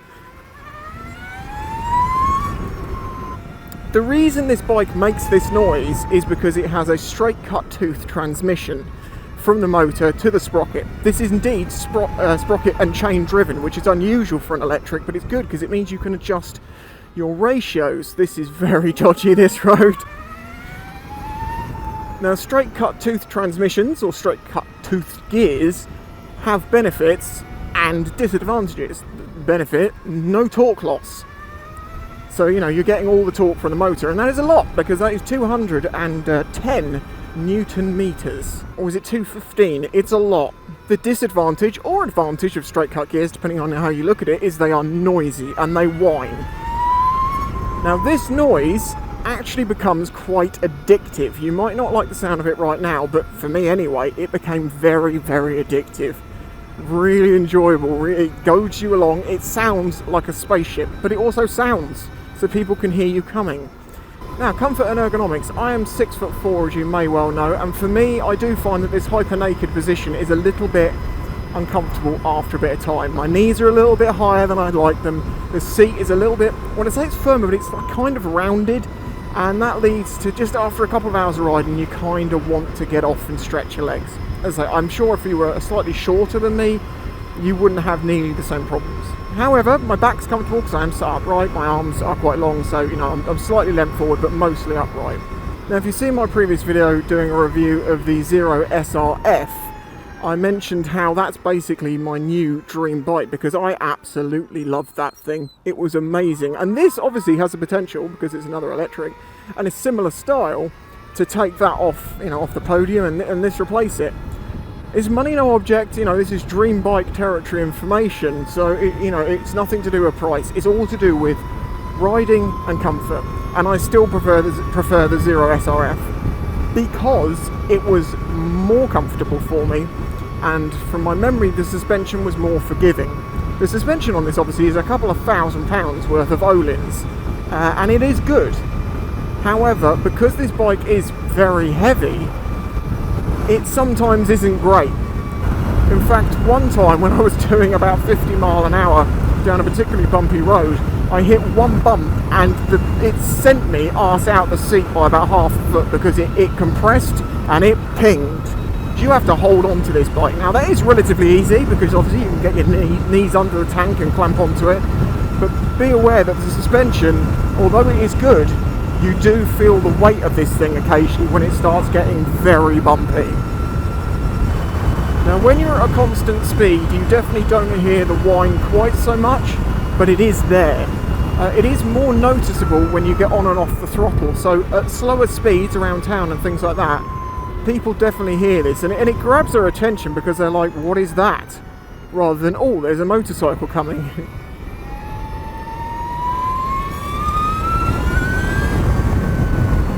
As I say, the performance on this thing, admittedly, it doesn't get above 125 mile an hour.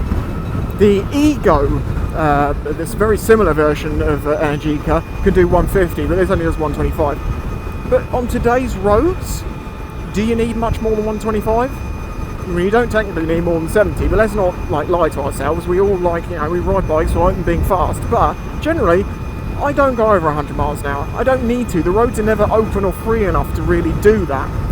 So what's more important to me is grunt and acceleration and feel at slower speeds. And this is enjoyable to ride at slower speeds. It's got massive acceleration. It ticks all those boxes without the ability to go 150 mile an hour. Maybe for you, you want something that will stop you from going over 125 mile an hour. Some people can't help themselves. Now, obviously, this suspension has not been set up for me. I would very much be interested in trying this suspension out, tuned for me, so it's the best it can be. I mean, maybe this is actually doing fantastic considering the weight, and it's the Öhlins that are making up for that. If you had a normal set of forks on this, it would be an absolute nightmare. I doubt it, but it's possible. Now, with that suspension and the weight of the bike, you have to be aware of that in corners. It does corner very nicely because it's got the weight down low. However, I can feel the tyres working at times, and you're like, oh, I'm surprised to feel the back end doing that at this point, and then you're like, yeah, but it's got a lot of weight behind it.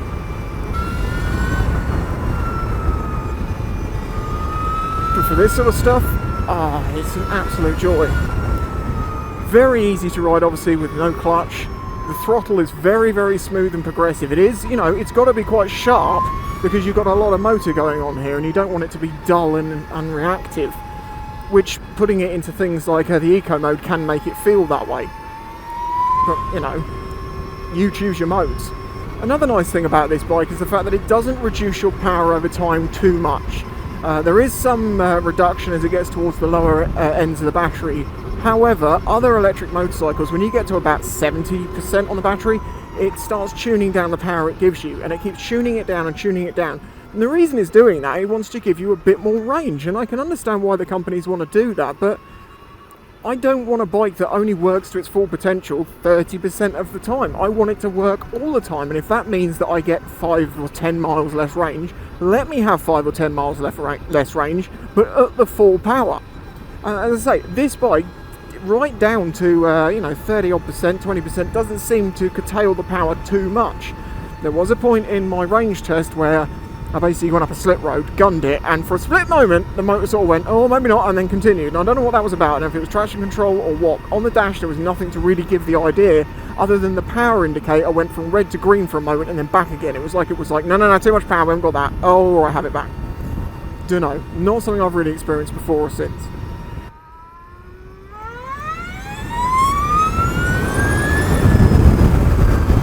Again, not full throttle. Honestly, when you fully open this bike up, you have to hold on, because it doesn't come like a normal bike where it builds. It just hits you like a wall up the arse, and you just move. And if you're not holding on, your body's going backwards. It's very easy to ride at any mile an hour. In fact, this bike will crawl at 1 mile an hour. A lot of the electric bikes kind of have this like, I'm not on, ka-dung, okay, that's 3 miles an hour, I'm off. This just such tiny amounts of like increments in the power, and you can just pull away so much smoother than I've experienced with pretty much any other bike, electric bike that is. Not saying that they're particularly clunky, you get used to the way that they work, but they do feel like they kind of have a minimum on. This feels like it has no minimum on.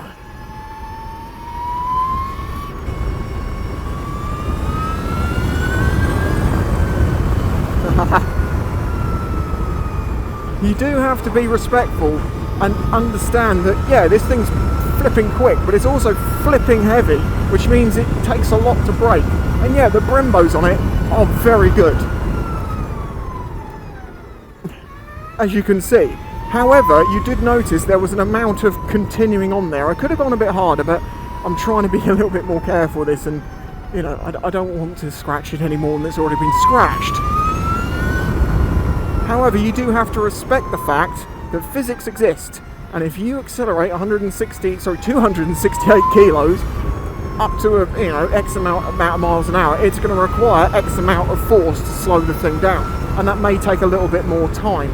So be a bit more sort of aware of that fact, because it looks like it should be a super light, agile, hyper naked, and it kind of feels that way until you start pushing it in the corner here and you start feeling the weight of it pushing sideways. But when you need to brake, that is when you're going to feel the weight. It's hidden so well by this immensely powerful motor that you just wouldn't notice. So that leads to the question, where is this bike's place in the market?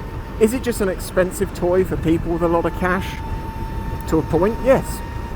It's a £30,000 electric bike. It is certainly not a necessity. And if you need a machine to do a job, there are other bikes at the moment that will do the job of this bike. So it's not going to be that's the only option I have. This will be a choice thing. And it's for that reason I don't think there's any great specific reason anyone's going to buy one of these, in the sense of I said I don't think people are going to buy these for commuting. And someone said to me, well, I did. And I'm like, well, that's fine, okay, cool. I might say, well, I don't think anyone's going to really necessarily, even though the charging is fantastically quick on this, I'm not sure if I was going touring, unless I specifically want to go touring on an electric, that I would choose an electric to go touring on. But of course, there will be people that will and do that. Will do that. And more power to them. There is also the aspect of it, of course, as I've mentioned before, and some people don't like this, but look, I'm in the same boat as you, right? Just because something is a lot of money, like you could not afford it, or it's a lot of money compared to how much you earn a year, that doesn't inherently make it a bad product, and it doesn't mean that no one's going to buy it, because there are some far, far richer people out there than you and I. I could never afford this bike, but that doesn't mean I can't appreciate what it is.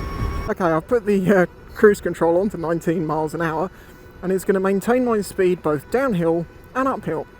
One of the cheaper electric bikes I rode last year, this year, I can't remember. It limits its power output rather than the speed, so when you hit a hill it would slow down. But this is using the regen and the motor to even it out and just make me do 19 miles an hour no matter what the gradient is. You know, there's no drop a gear and disappear, it's just twist and go. But this is twist and go in a way that I don't think they really meant in the past. It's more like twist and gone. Rear brake, not very effective. Hits anti-lock very quickly, doesn't do a huge amount to slow you down, but it's good for control, and that's kind of what it's there for. You know, you've got the regen on this thing, like engine braking. You've got the Brembo's, the mighty Brembo's. The big Brembo's do slow you down very efficiently. Oh. I think I've probably covered everything I need to with the Eva Ribelle RS. It is one hell of a machine. It is one hell of a price to go with one hell of a machine, but it exists. It is a thing. And if you've got the cash flow and you basically want a toy which will scare you, but also could be very enjoyable to use, then this is something I would check out. English Electric Motor Co. do lots and lots of test rides to give you the opportunity to experience what it's like to ride one of these, because they know, you know, for a lot of people, they're a bit, I'm not sure about that, I don't know if I like that. They are quite smart, which is that just let them get on it. They come back, yeah, I'll have one. Yeah, exactly. You have to experience it to understand why it's good, and not everyone will, you know, draw the same conclusion that this is what they like. You know, if you're set in your ways, you're set in your ways. I love petrol bikes as much as anyone else, but what I really like, what I really love, is motorcycles. And motorcycles can be whatever you want. And actually, if you want to bring this up, a motorcycle should actually be called an engine cycle, because it has an engine in it, not a motor. This has got a motor in it, so technically motorcycles have always been named wrong. We ride engine cycles, this is a motorcycle. So, you know, this is a real motorcycle. But you know what I mean. I bikes, man. I don't care if it's 125, 50cc, 1200, 2.5 litres, it's 11 kilowatts. You know, it doesn't matter. It's two wheels and a seat and some brakes, and you just get out there and enjoy it. Now sure, if for some reason that machine is no good, I'm going to say I don't like it. I don't like that about it. It's not good. But if I do like it, I'm going to say I like it. And it's not because it uses, you know, chemical energy opposed to electrons. Although technically it's still a chemical process in a battery like this, isn't it? So, it's just, you know, it's just a different form of chemical energy. Should we leave this here? As I say, I've got all the other videos talking about this bike that really go into depth into different things, and if you want to see me buzzing around on this thing, then put the first ride on. Even if you're like, I don't like this bike, but I think that is a fair assessment of it, please hit the like button. You are not liking electric motorcycles, you are liking my video. If you are not subscribed to this channel, and you like my approach to things, then please do consider hitting that subscribe button. I'm on my way to 100k, and I only want to hit it so I can get a play button. I won't care after that. And if you'd like to help support this channel, and this is actually far, far more important, this channel is made possible by the support of the audience. This is my full-time job. 0.3% of my audience is who makes this possible by supporting me through Patreon for as little as $1 a month. For that, you get videos early, you get to ask questions. You also get to ask questions about the bike while I still have it, and I can kind of answer questions while I have it for you. At the point I am recording this review, only one video on this is online, the first ride. Every other video that's been on Patreon for like a week now, or coming up to that sort of a time, isn't live yet. So I can't like go backwards and forwards.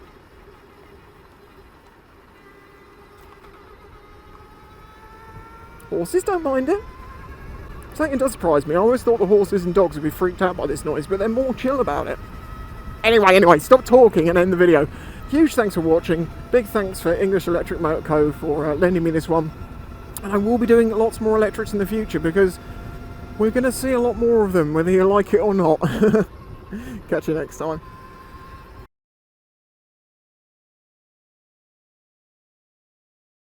Hey everybody, thanks to English Electric Motor Co.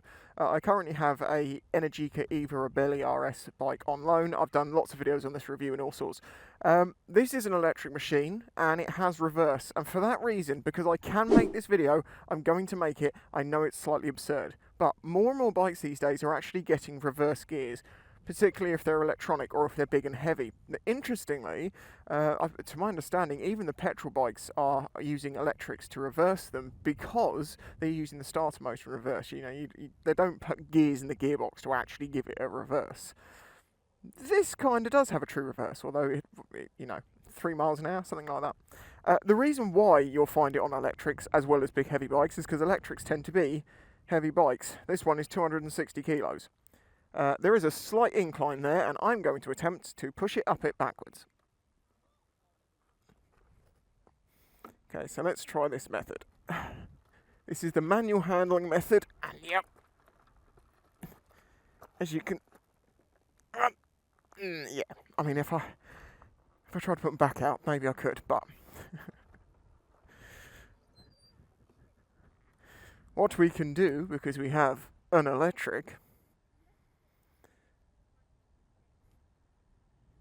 is turn the bike on and then press it again and we will get reverse. There we go, it says look behind. Now obviously I'm extremely experienced with reversing a motorcycle. I've ridden 2 with reverse. That probably makes me more experienced than most. I think sitting on the bike is the best way to do it, with both feet on the ground preferably.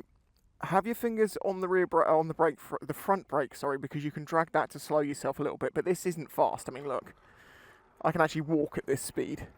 But look! Can you see why this bike has got that? There was no way I was pushing that up there that easily. I actually have used the reverse on this quite a lot. It was quite handy to have it in many situations. Pulled up at the side of the road, slightly down at, a bit of a camber in the road, and it's like, I'm just going to reverse it up, it's easier. However, you have to be aware of the fact that you can't switch to first really quickly. I'll show you what I mean. So, I'm going to reverse. You can't even turn while you're doing this. I would suggest looking behind you, both sides. Go slowly, it's the key. If you find yourself going too quickly and you jam the brakes, it can cause you to drop the bike, so be careful. But anyway, yeah, see, okay, so say I'm now straight in the road. I want to go back to full power. There we go. Took a second, and now we can go.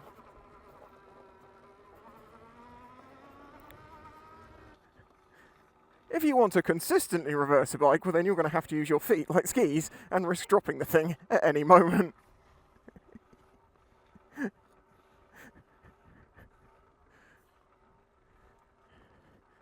I want to try and go for the record for the longest reversing in any motovlog. Or motorcycle related video, should I say. I'm not really a motovlogger anymore. Well, kind of am. Kind of evolved.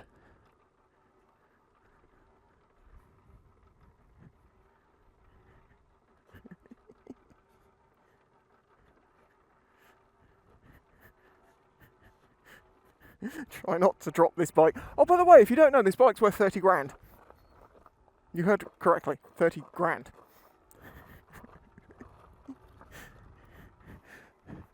It's lucky I trust myself for these things. But yeah, in all seriousness, some bikes do have reverse. It is very useful. I do think if you can manual handle the bike as in push it with you off the bike, it would probably be possibly safer. Although there is obviously, if you can get your feet down either side securely, that does give you the stability. Do what suits you best, and yeah, have fun. If you've enjoyed this video, please remember to hit that like button, subscribe if you're new here, I'd really appreciate it. And if you'd like to help support this channel, we do more valuable things than this. Please consider doing that through Patreon for as little as $1 a month. Oh God. I'm sorry, I know this is ridiculous, but I was like, I've got to do it. I've got to have a video so it says how to reverse a motorcycle, so people can come in like, what the hell are you on about? I don't blame you. But it's got it. Anyway, bye-bye.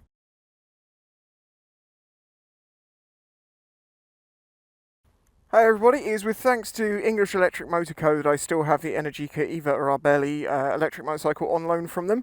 I've done all sorts of videos, including a review already actually. These two videos are bonus videos afterwards because I wanted to do the review and make sure that was all good. And then today was a kind of a free day, and also today I can just enjoy riding around on what is probably one of the most expensive bikes that I'll ever ride, and we will be a long time before I ride something more expensive than this if it ever happens. Yeah, it's 30 grand, but whatever. Oh, hang on. We've got it in the wrong mode. It's going to take a long time to get pizza like this. I mean, we can do it. Anyway, there we go. Stop being silly. Let's just do a full lock turn on sand.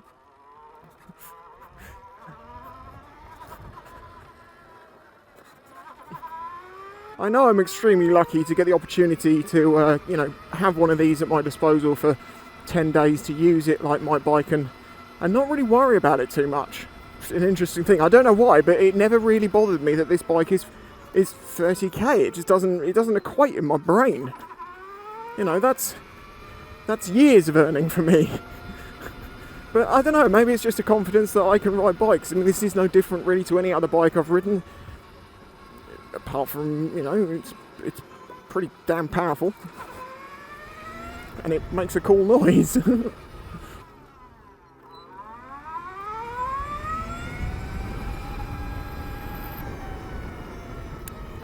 Yeah, they do sell the pizza I'm after, but unfortunately that's way too close. So let's go to a faraway one for no apparent reason. I do keep meaning to go through and make a list of all the different bikes that I've ridden over the past 10 years. I think we've got to be in excess of 100 models at this point, and that's a lot of experience. I can only remember saying myself a few years back, well, quite a few years back obviously now, how I wanted to ride more bikes. I wanted to try different things. I wanted to get experience in riding different types of machines, and now I've ridden more bikes as many people will ride in their lifetimes.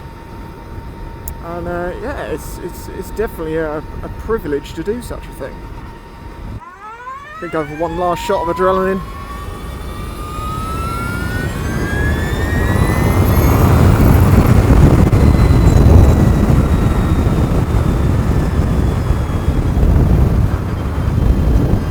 Oh, honestly, this bike is something else. When I got on my XJ6 the other night, honestly, it felt so weak. Time to get the pizza. And no, don't worry bike, it won't have pineapple on it. I think if I got on this bike with a pizza with pineapple on it, it would probably just explode. Let's not get into the debate of pineapple on pizza here. That is for when you enter my Discord. I'm not joking. Honestly, you can ask people who've joined it. It's like, hi, I'm new on the Discord. Then was just like, pineapple on pizza, yes or no, pick a side. Literally straight away, just like, pick a side. If you get through that, then you're our kind of people. Oh, there's an absolute bunch of nutters on there. I've had a few people recently say to me, like, oh, how do I get onto Discord? Patron. It is a patron benefit. There is a couple of reasons for that. One, it's a benefit. Number two is if it was a public server, it would not be the cool place that it is. I mean, even with, just my patrons, there is an amount of, admin work. We have 3 members of admin. Oh, look, it's a Lexmoto Riot. Lots of people wanted me to review that bike. I'm now going to show you why I didn't do that. Top of tank, mid-thigh. It's just not going to work.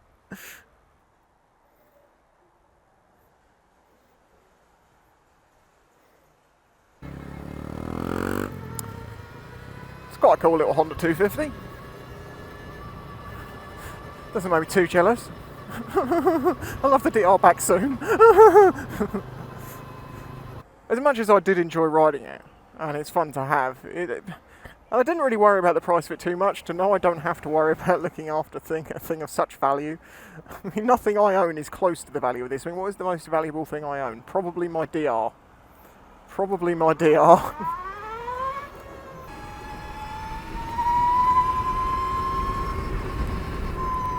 Oh, that just makes me think of Farming Simulator. Watching Reno. Reno is obsessed by certain games, and she loves Farming Simulator. This is completely unrelated, but then this is the sort of video that this is. I tried the Vanguard beta, and prefer Modern Warfare, to be honest. I think I might get Battlefield when it comes out.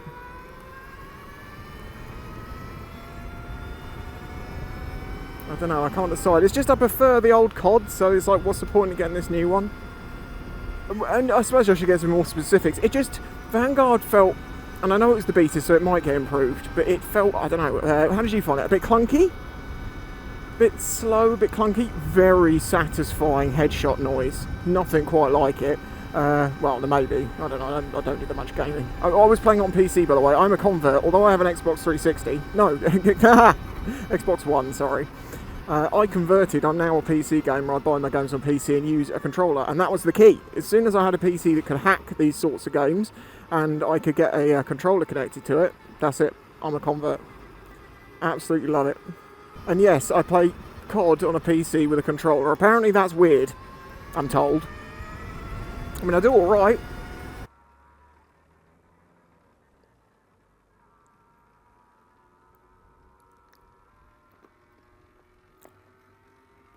What?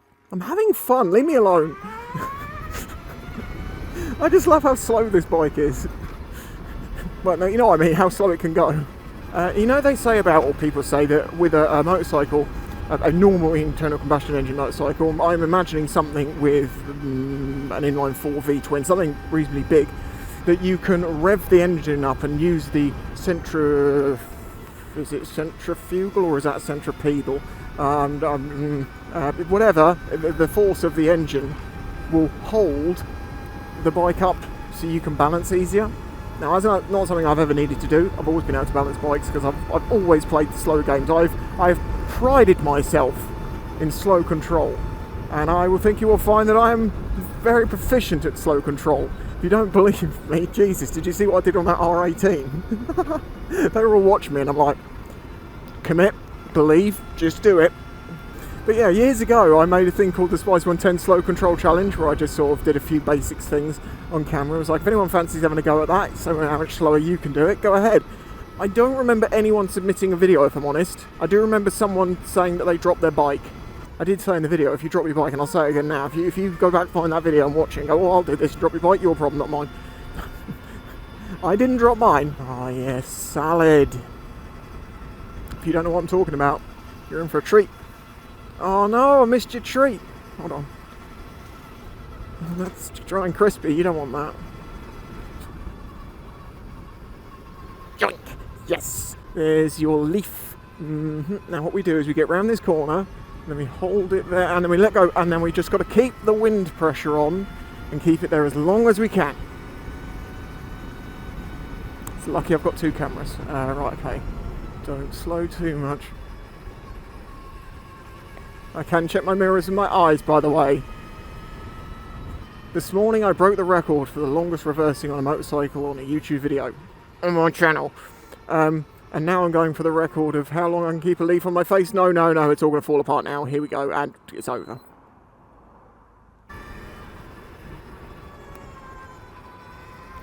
Supposed to indicate to leave a roundabout. Do you know what? Even people who do actually try and indicate never seem to be able to get it right. Like, the whole indicating on and off of roundabouts seems tricky for some people.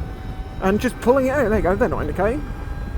Well, Eva, this is our last few miles together and it's been fun. It's definitely been fun. It's been a big experience. It's different to the Zero SRF. You know, that same sort of bike, but this is still very different. That BMW wasn't indicating. You're welcome, no problem at all. I'll even let you off your false lack of indication. There was no one coming apart from me. They're not indicating. and the van behind me wasn't, and the car pulling out of the junction I've just pulled out of is also not indicating. Are you starting to understand my point here? As I say, we all make little mistakes here and there, but these people just don't indicate, ever. This is the thing I don't get right. They will indicate for somewhere where they have no option but to turn. And then when it comes to another road where they do have options, they won't indicate. It's like, well, I mean, if you were like, you know, a left-hand turn-only lane, I don't expect you to indicate left to let us know you're going left, because you're in a left turn-only lane, you know? But then again, that's the same as people who do like 40 and a 50, then go into a 30 and continue doing 40, and you're just like, alright then. How slow can you go?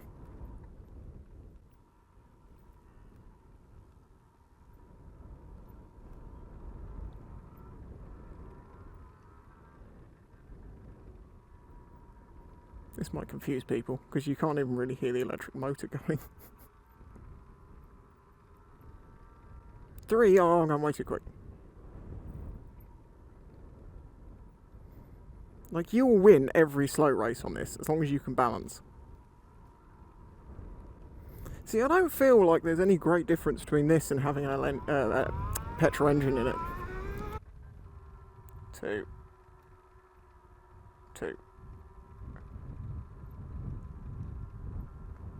Can I knock off that 1 mile an hour?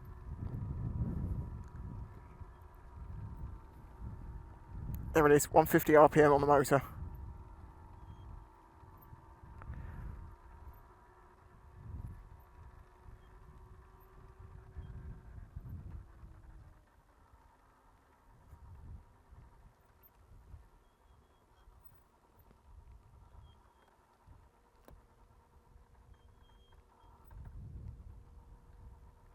Oh, the fans come on.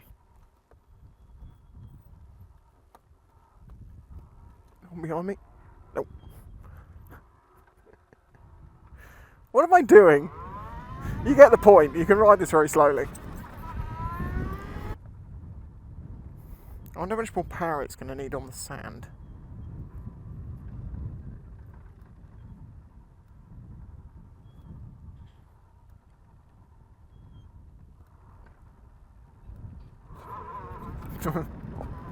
Oh dear, okay. That's enough messing around. Well, there we go. Goodbye to the Eva Ribelle. Many, many thanks to English Electric Motor Co. for lending it to me. I have actually returned it to them in better condition than when they gave it to me, because I cleaned it. And I didn't put an extra scratch on it.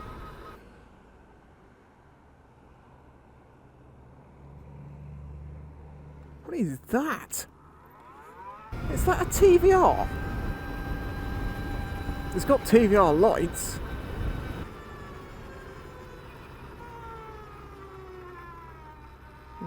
Didn't get to see the front end of it. What is it? Well, there we go. I hope you enjoyed this video. It was just a bit of a laugh. If you did, please smash that like button. I would massively appreciate it. If you'd like to also hit the subscribe button while you're down there. Oh, and if you are a subscriber, could you turn notifications on? As in, click the bell. And I know you might not think you need to, and I might know it might be annoying, but I want to find out, why am I saying this at the end of the video? No one is watching this. It's pointless. If you'd like to help support this channel, then please consider joining my Patreon. Please consider joining to prove there's someone there right now. Okay, till the next one.